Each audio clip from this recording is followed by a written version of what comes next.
लंबा व्याख्यान। जोहार बच्चों, बैठ जाओ। Thank you ma'am. तो बच्चों, आज क्या पढ़ेंगे हम लोग? इतिहास। और इतिहास में हम क्या पढ़ेंगे? हम पढ़ेंगे प्राचीन काल के नायक, मध्यकालीन नायक और ब्रिटिश शासन काल के स्वतंत्रता सेनानी और आधुनिक काल के नायक, नेता और उनके भारत के लिए योगदान के बारे में हम आज की क्लास में जानेंगे। इतिहास भी कोई पढ़ने की चीज है? ये तो सिर्फ मित्रों की सूची है। लेकिन ये महत्वपूर्ण है, अन्यथा हम अपने अतीत के बारे में कैसे जानेंगे? इतिहास पढ़ते पढ़ते नींद आने लगती है। ठीक तो बच्चे शायद इतिहास पढ़ते पढ़ते बोर हो गए हैं। उन्हें कुछ इंटरेस्टिंग या अलग ढंग से इतिहास पढ़ाना पड़ेगा। बच्चों, चलो हम इतिहास को कुछ नए ढंग से पढ़ते हैं। आज हम हिस्ट्री के इस चैप्टर को नाटक के जरिए पढ़ेंगे।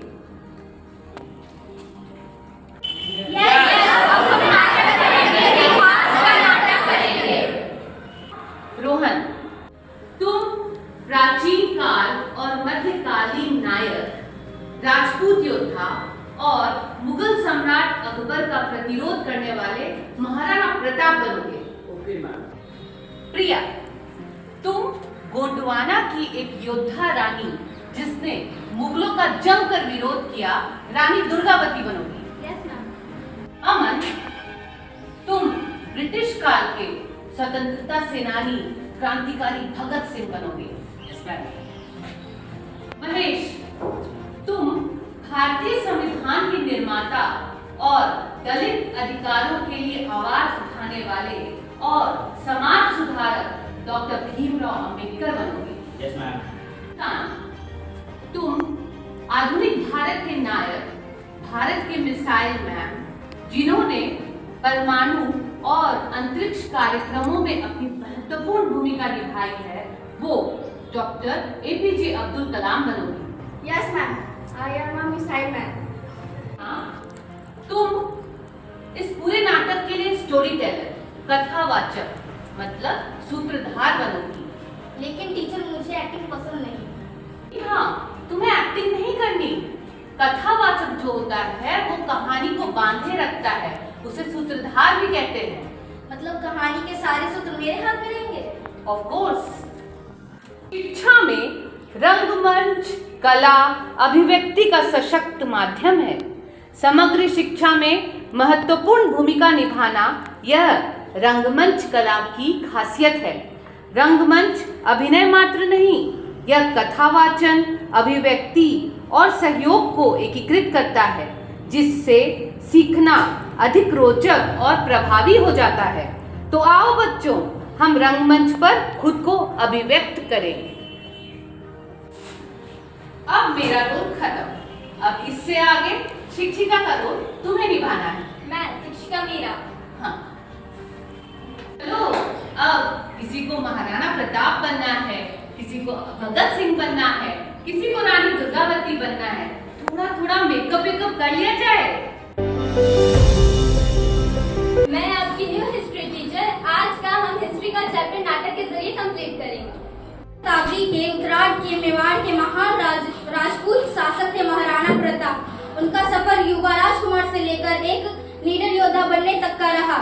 अपनी भूमि की रक्षा के लिए शक्तिशाली मुगल साम्राज्य के सामने झुकने से इनकार करने वाले वीर योद्धा, हल्दी घाटी युद्ध से डटकर मुकाबला करने वाले महाराणा प्रताप। हल्दी घाटी में सफर लड़ो, हल्दी घाटी में सफर लड़ो, वो चेतक रो असवार कठे, मायड़ थारो वो कूद कठे, वो एक लिंग दीवान कठे, वो महाराणा प्रताप कठे।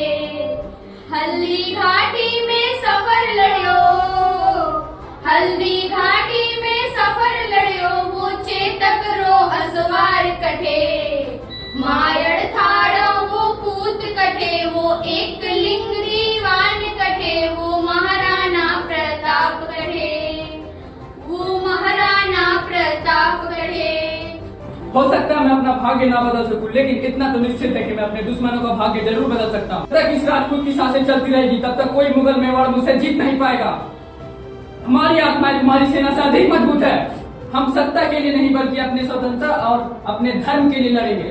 भूमि की रक्षा के लिए अपने बलिदानों का साथ चढ़ाने वाले वीर पुत्रों की तरह भारत की कई वीरांगनाएं याद की जाती है। इनमें बड़े गर्व से नाम लिया जाता है रानी दुर्गावती का।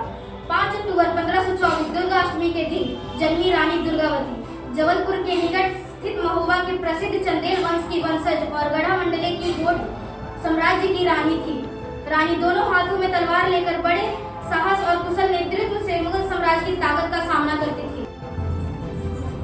देशवासियों, मैं सबको सावधान करना चाहती हूँ। इसके बाद कोई भी पुरुष किसी स्त्री को दुर्बल नहीं समझेगा। अब समय आ गया है, स्त्री को अपने शक्ति का रूप परिचय देना होगा, उसे रंगचंडी का रूप धारण करना होगा।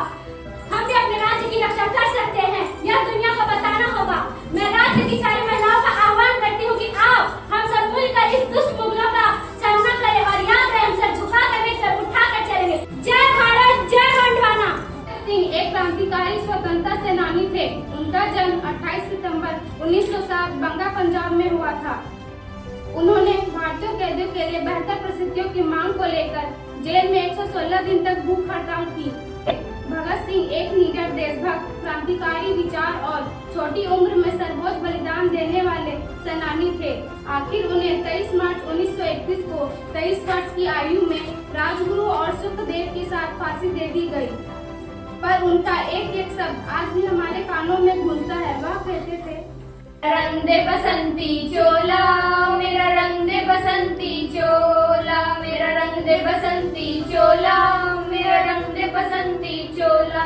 ओ आज रंग दे माए रंग दे मेरा, रंग दे बसंती चोला मेरा, रंग दे बसंती चोला मेरा, रंग दे बसंती चोला मेरा, रंग दे बसंती चोला माए रंग दे बसंती चोला।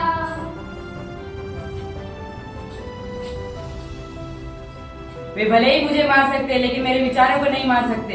हम दुश्मन की गोलियों का सामना डटकर करेंगे। आजादी है और आजादी रहेंगे। इनकलाब जिंदाबाद, इनकलाब जिंदाबाद, इनकलाब जिंदाबाद। उद्धार करने वाला महाशूर्य, कायदा पंडित, मानवता के पुजारी, समता के पुरस्कर्ता, भारतीय संविधान के शिल्पकार डॉक्टर बाबा साहेब अम्बेडकर। बाबा साहेब का जन्म 14 अप्रैल 1891 महू अब मध्य प्रदेश में हुआ था। भारत को एक संप्रभु लोकतांत्रिक गणराज्य में बदलने वाले डॉक्टर बाबा साहेब अम्बेडकर भारतीय राजघटना के रूप में सदा हमारे साथ रहेंगे। डॉक्टर भीमराव अंबेडकर के रूप में प्रवेश करता हूँ। न्याय, स्वतंत्रता, समानता, बंधुता को अंगीकृत, अधिनियमित और आत्मार्पित करते हैं। इस मंत्रांक को नींव रखते हुए यह घटना सर्वसमावेशक है। 26 जनवरी 1950 को भारत एक लोकसत्ता देश होने जा रही है। इसका मतलब यह हुआ कि जो भी सरकार बनेगी वह government by the people, of the people and for the people रहेगी। भारत राज्य की घटना यही सबको एक सूत्र में बांधने की महत्वपूर्ण कार्य करेगी। यह मैं विश्वास के साथ देश के यह अनमोल अमानत को अपने देशवासियों के हवाले कर रहा हूँ। जय हिंद। तो अब हम आधुनिक भारत के नायक, भारत के missile man doctor APJ Abdul Kalam से मिलेंगे। डॉक्टर एपीजे अब्दुल कलाम का जन्म 15 अक्टूबर 1931 को रामेश्वरम, तमिलनाडु में हुआ था। जनता के राष्ट्रपति के रूप में व्याख्यात उन्होंने राष्ट्र निर्माण में युवाओं को प्रोत्साहित किया। आखिरी शासक निष्ठा से अपने कार्य में डटे रहने वाले मिसाइल मैन 27 जुलाई 2015 को IIM शिलांग में व्याख्याता देते समय इस दुनिया से विदा हो गए। किंतु उनके विचार आज भी हमें ऐसे प्रेरित करते हैं जैसे मानो वो हमारे सामने बोल रहे हो। I am missile man. Dream transform into thoughts and thoughts result in action. One day I asked to smart boy. He was in 5th class. What is your dream? He said my dream is to become an IAS officer. Then I asked him, tell me, you are a smart fellow, you are a smart boy. When you will become an IAS officer, what will you do for the country? Then he kept silent. I said, you say what I am saying. As an IAS officer, I will remove the corruption. तो बच्चों, अब बताओ आपको नाटक के माध्यम से पढ़ना कैसा लगा और आपने क्या सीखा? कभी नहीं पता था कि मैं इतना आत्मविश्वास से बोल पाऊंगा। मुझे लगा जैसे कि मैं वास्तव में ही भगत सिंह हूँ। अब इतिहास समझ में आता है। हमारे सेनानियों का बलिदान हमें कभी भूलना नहीं चाहिए। अत्यंत प्रभावी लगा जब यह अविश्वसनीय था। मुझे लगता है कि हमें शिक्षण और ऐसे ही रंगमंच की आवश्यकता है। हाँ, सीखना केवल किताबों के बारे में नहीं है। जब हम कहानियों को जीवित करते हैं तो हमें वास्तव में समझ आता है। नाटक केवल मनोरंजन नहीं है, यह सीखने, महसूस करने और याद रखने का एक तरीका है। तो चलिए नाटक को शिक्षा में लाते हैं और सीखने को और भी मजेदार बनाते हैं। क्योंकि दुनिया एक रंगमंच है और हम सभी कलाकार हैं। तो यात्रा पाठ्य पुस्तकों से रंगमंच तक। हाँ बच्चों, यह यात्रा है पाठ्य पुस्तकों से रंगमंच तक का।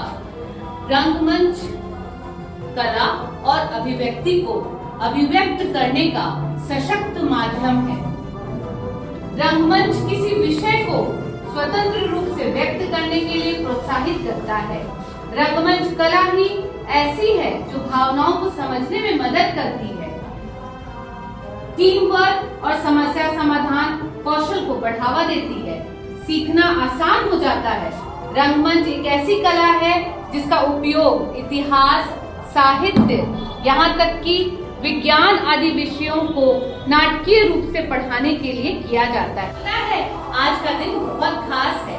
क्यों आज ही के दिन हमने शिक्षा को कला के साथ सम्मिलित किया? क्योंकि आज है 27 मार्च और आज है विश्व रंगमंच दिवस। तो चलो हम सब मिलकर बोले हैप्पी थिएटर डे।